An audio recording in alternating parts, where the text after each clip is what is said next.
Hello, Dr. Kyle Seltzer. I'm going to talk to you about ethics in keeping laboratory notebooks. First, I have to say this is extremely uncomfortable for me. I don't do video. I'm a classroom teacher and have been for 25 years or so. So if this is awkward for you, it's far worse for me. When I look at myself on the screen, I see an old man, a relatively fat old man, and that's not the way I think of myself. When I'm lecturing, I'm extremely good looking.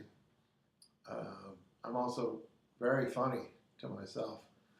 You may not find that to be the case. It is not an unimportant topic, and I think when you probably originally looked at your syllabus, you said, oh, wow, laboratory notebooks, who cares? Well, I'm going to try and argue that it is an important topic.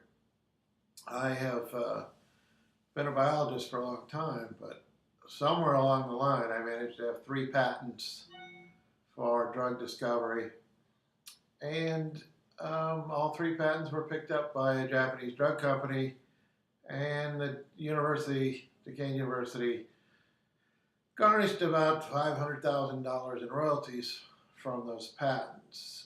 If I had not had adequate laboratory notebooks to document my discoveries, these patents would never have occurred. So please understand, this is not a trivial topic. You should have already been through a PowerPoint presentation that I put online. This PowerPoint presentation lists what I'm going to go through here today, and I'm just going to highlight some points from that. I think it's self-explanatory, but so the first page of the PowerPoint says, why maintain detailed laboratory notebooks? Well, the first thing is determination of claims of discovery. Somebody says, hey, I discovered that. Well, how do you know? Well, if somebody has a notebook and that notebook is dated and that can be verified, the earlier claim of discovery will win in any patent situation, any discovery situation. So that's important. First to invent, which is what I was talking about, is the practice in the United States. Not everywhere in the world. First to claim can rule in other countries, but first to invent rules in the United States within certain time limits. So there are limits on it. But in other countries, first to claim can win. Doesn't matter if you invented it as long as you claimed it first.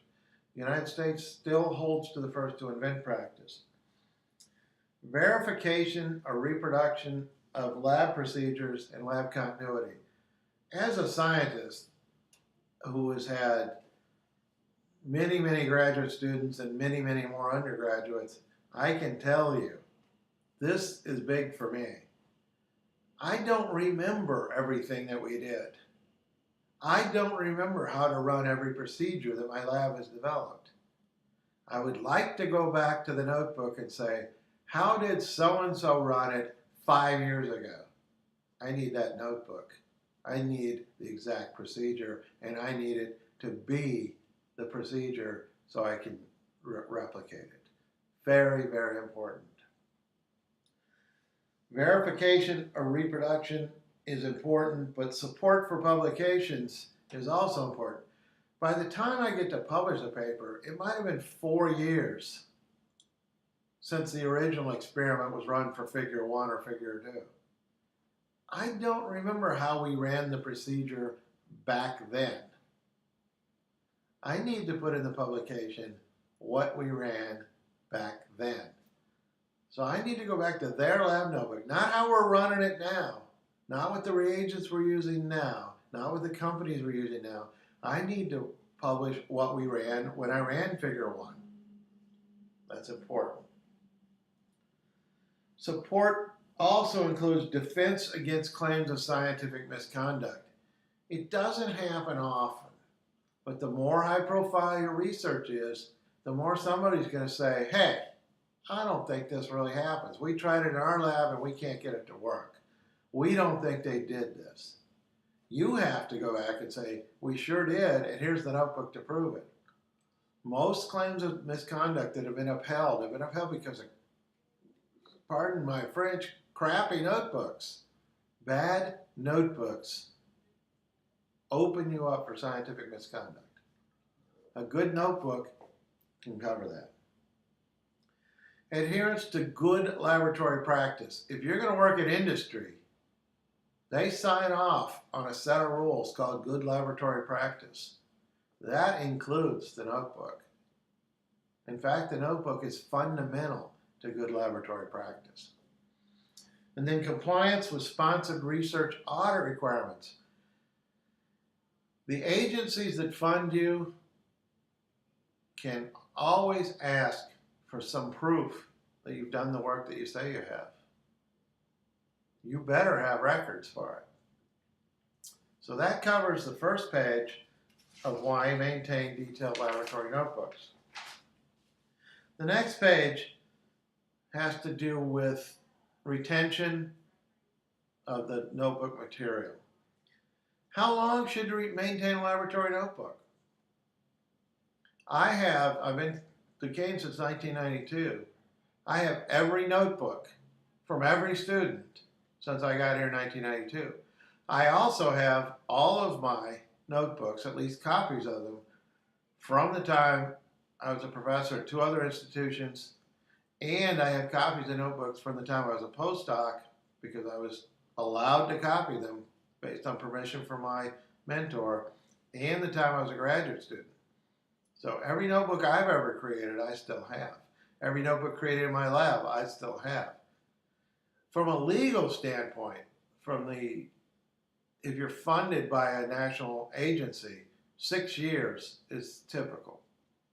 But we still have the notebooks of the most famous scientists on Earth. Those exist. You can look them up. So in reality, it's for perpetuity if you're doing great, significant work. So legal standpoint, 6 years. But in reality, you'd like your notebook to last more than 6 years. You'd like your lab to go back and say, so-and-so ran a great experiment 10 years ago. Why don't we look up and see how he or she did that? Okay. Who owns the laboratory notebook? This is a very contentious issue. And what I can tell you is it's probably not you. If the laboratory is funded, the funding agency owns all data collected under that funding.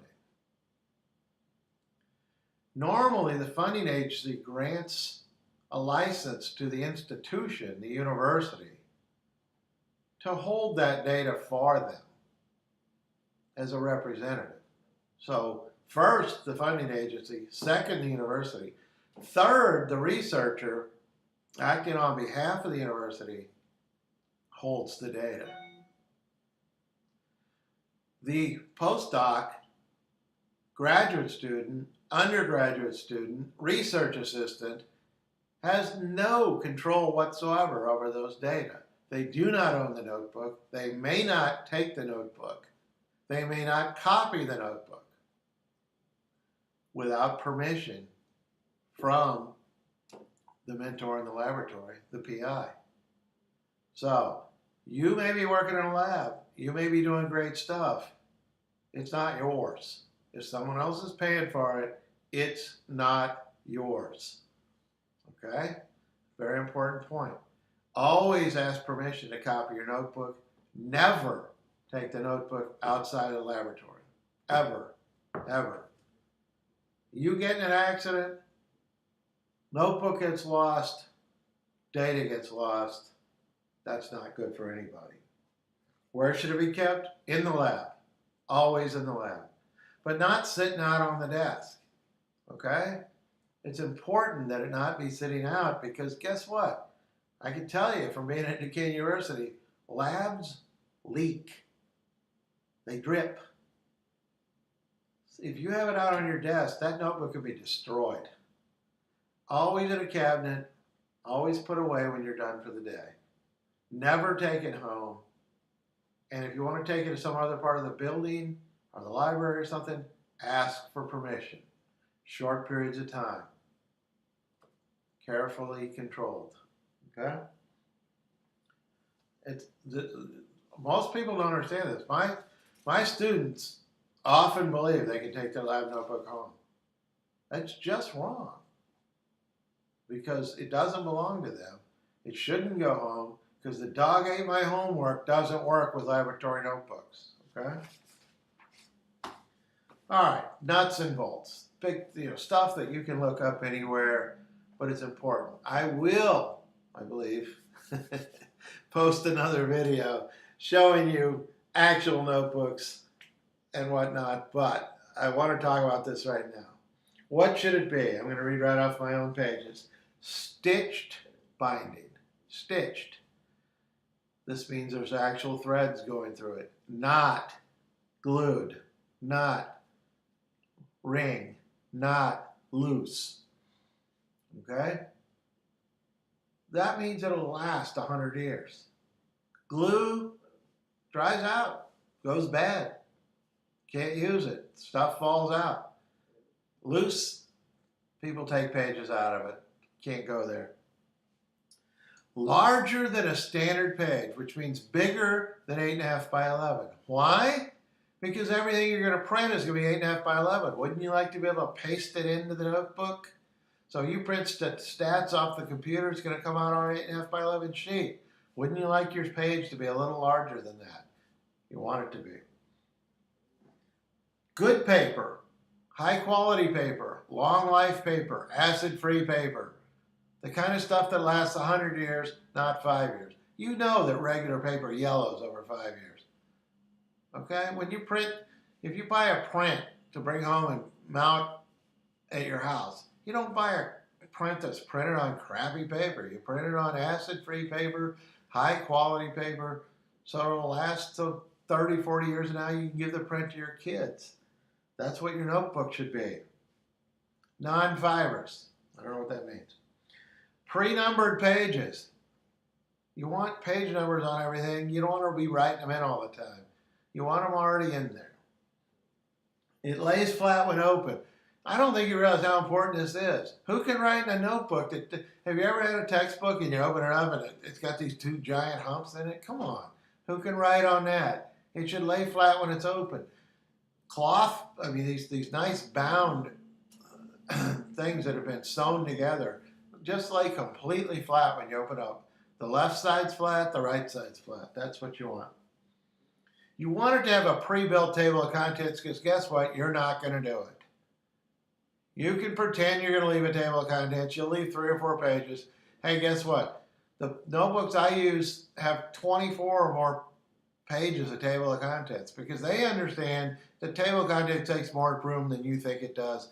So might as well buy one that has a table of contents. A signature box on each page may not be important for you as a grad student, but it's sure important in industry because if you're doing publishable and patentable work, somebody may come by on any given day and sign your notebook. It locks in the date.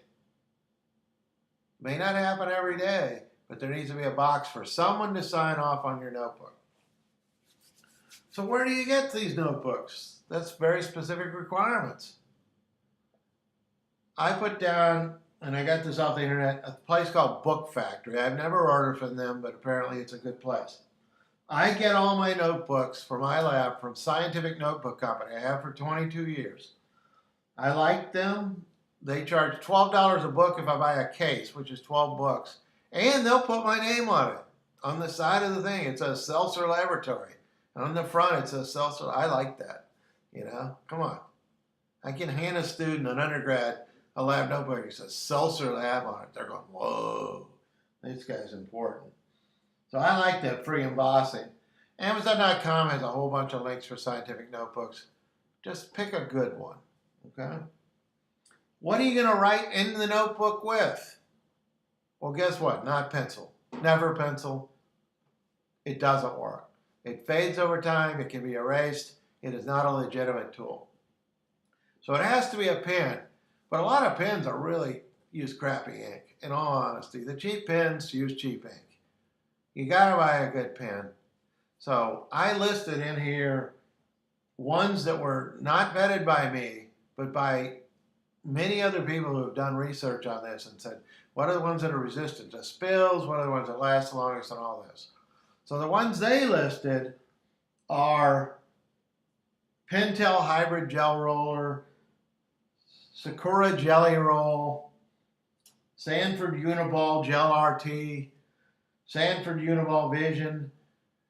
Now, I grew up in field biology, and we had to make tags that had to go into either 100% ethanol or formalin.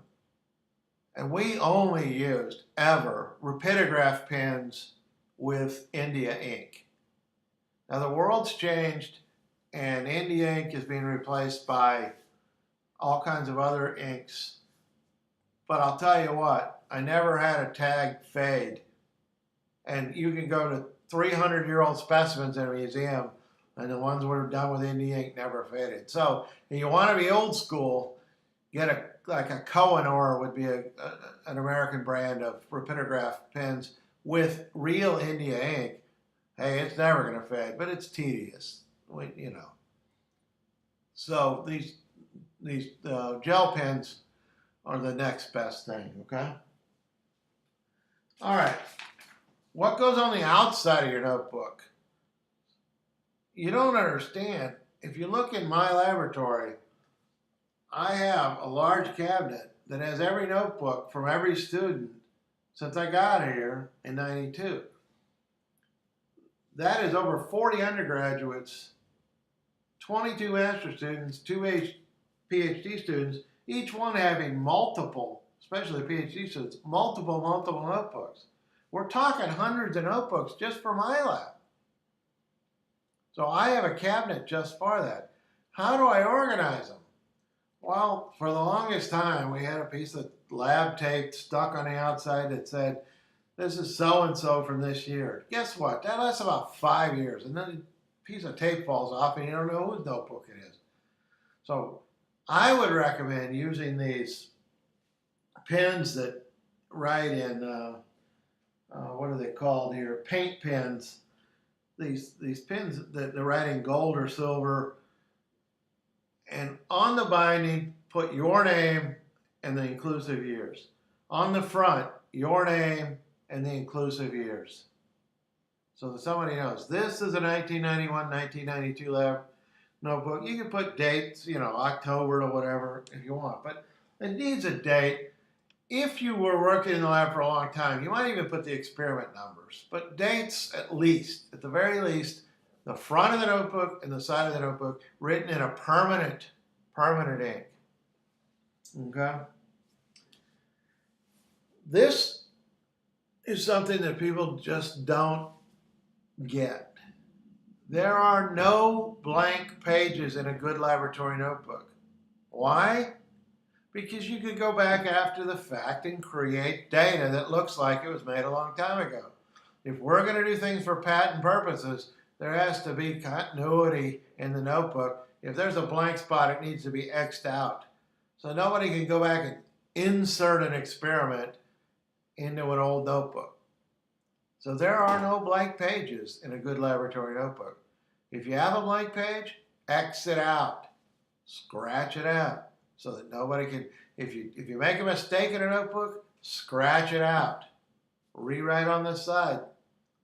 Put a date and I changed this because I realized that I didn't use 0.1% formula, I used 0.2% or something.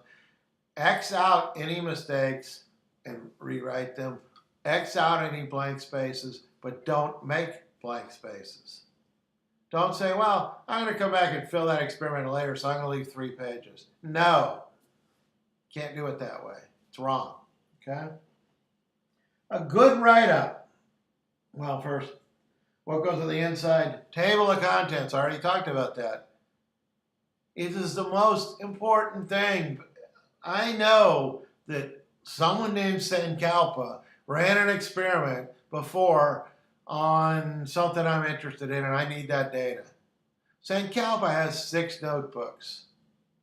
Do I want to go through every page of the notebooks, or would I like to look through the table of contents and find out? So every single experiment that you record should be back in the table of contents. That's why you need a good long table of contents, okay? Leave plenty of room and either use page number, experiment number, or both. I like both. I like every experiment to have a number, and I like every page to have a number, okay? Experiments have to have something to find them again because you're going to have data on a computer, you're going to have data in the notebook. How do you find them again? I like to give them a number. Hey, I'm purifying this antibody, that's experiment number 61. Now, that's different from the page numbers in the book and the dates in the book. I just put down every time I write in the book, this is experiment 61. I might be working on experiment 49 and experiment 75 at the same time. It doesn't matter. I always write it down. Copies of all the data, figures, statistics, photos, everything should try to fit in the book. In today's world, with this very high-tech videos and photography, you can't always get everything into the book. But try. And if it isn't in the book, you better have really good documentation about where it is. Okay? But try and get it in the book. Even if it's a low resolution image of a gel or something, put it in the book and then say this gel can be found on this disc and where it can be found. So a good write-up for any experiment will have the date. Date. Every time. Every time. Every time. Did I say that? Every time. Experiment number if you're using them. I recommend it. You don't have to. Title the experiment. No one ever does this. How am I going to know what it is if you don't have a title? What's going to be over on the table of contents? You don't have a title. Western blot on turtle serum. I need something. Rationale. Why did I run the experiment? Number one thing left off. Well, when I go back 10 years later, I don't remember why we ran that experiment. Wouldn't it be nice if you could spend one paragraph telling me why we did this? We needed this for this reason. Nobody does it. Experimental design, usually people do that. Usually they refer back to a previous experiment. Experimental design was explained in experiment number 42 or something. Methods and materials most people are pretty good at, but what I hate, and this happens all the time, is templates. Oh, this is my gel template. I just paste it in. Well, guess what? Every time you do something, you change something. You always change something. If you have a template, you're just going to put the template in. You better have a template that allows you to fix it every time. What was in every lane? How much? Did I change this buffer? So it's okay to have a template as long as you allow yourself the latitude of fixing it for every experiment. If you switch from 10% to 20% glucose somewhere along the line, that needs to be in there. So I don't like templates that get reposted into a notebook over and over because experiments are not constant, they do change. And if you don't change them, that's a real problem. All right. Raw data, always, always, always. If your notebook doesn't have raw data, what's it good for? Figures and statistical analysis, a little more latitude there. It'd be nice to put the finished figure and the finished stats in there, but every iteration and all the things you did along the line might go in a supplementary file or on a disk somewhere. Interpretation. No one ever does this. The number one problem with laboratory notebooks is you don't say what happened. This experiment failed.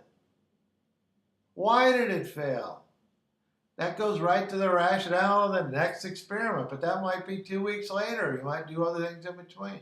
People never explain why they do an experiment, what happened, and what I'm going to do differently. Why are you afraid to talk to yourself? This is a journal, folks. This experiment failed because, or we think it failed because, or we don't know why it failed, or it was great. This is the best experiment I ever ran. I love it when there's exclamation points. Yay, we finally got a band. It looks like the right size. Hooray. Put that in the notebook. That's what the notebook's for. Okay? And then future directions. Because of this, we're now going to do this. Somewhere later on, there'll be a rationale that says, go back to experiment 51, and you'll see why we should have done this. All right? One more thing, data retention. This is a tough one. I don't think I can really do it justice because today's technology is so different and tomorrow's will be different from that. What I can say is that you always have to store your data. You have to store it in more than one place. You have to let the notebook know where it's stored, in what format, where it's going to be. But everything's changing so fast. I mean, it was floppy drives, and then it was 2.5 floppy drives, and then it was, we went to Macs, and we had those little drives, and then we had the zips, and now we have Flash. And Flash isn't very reliable, by the way, folks. I've lost a few flash drives. I have behind my computer about 4 flash drives that just failed on me. The cloud. Well, God only knows if that's going to be preserved for us. I would say more than one place. Always a fluffy drive like a flash drive, a hard drive on some computer, and the cloud. That's how I would do it. I would make sure that I had my data stored in more than one place, okay? Never believe that your data are safe. It's just not true. So, the more you put in that notebook, excuse me, the more you have available to you, but you can't get all your data in a notebook. Face it, technical data can't go in the notebook. Too much stuff, all right? Excuse me. So, is your data safe? If it's patentable data, you better password protect it. Don't assume that it's safe. Okay? That's all I have to say for now. I'm going to probably post up a video showing you some examples of a notebook and some other things. But, life being what it is, if that doesn't happen, I still expect a good discussion from you all on Wednesday or Thursday. You have my PowerPoint, and you have those 2 other papers I posted up, which I'd like you to read through. So thank you very much, and take care.